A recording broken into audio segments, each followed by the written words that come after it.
Did you hear that, Jessica? The military, I'm trying to deal with a possible outbreak this fall. Did you hear that, Jessica?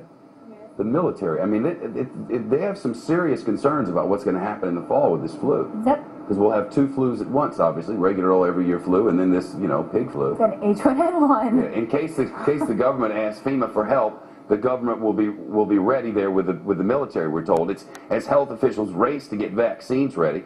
The U.S. government has just gotten 20 million doses, and we're told it could be getting ready to start giving those shots by October, even though the trials for these drugs hasn't even begun yet. Just minutes from now, a panel from the Centers for Disease Control and Prevention in Atlanta is expected to hold a news conference in Atlanta and give its recommendation on how the new vaccine should be handed out.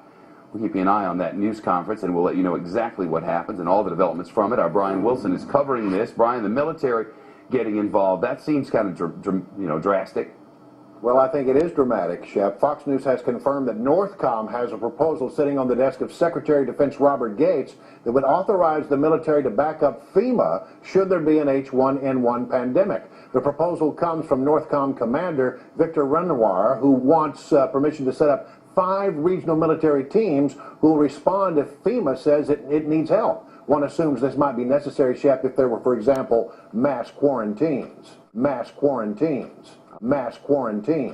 Well, there's a hearing today in the Senate on preparing for H1N1. Where are they with this thing?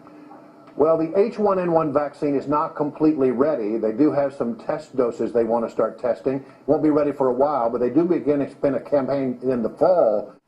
And, Shep, those who should be at the front of the line, adults 19 to 24, we're beginning to hear, because it seems that the H1N1 hits young people the hardest. Yeah, I guess they saw that here in the United States, but were they seeing that in outbreaks in other parts of the world as well? I mean, we've learned a lot about this thing recently. Well, the problem is it keeps changing, and that is the real issue here, is that this one morphs and mutates and comes back in different ways, so they have to be very careful, but they think right now the people at greatest risk are young people 19 to 24.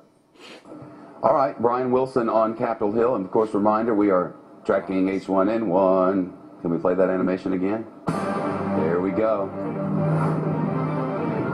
Be very afraid, be very afraid, be very afraid.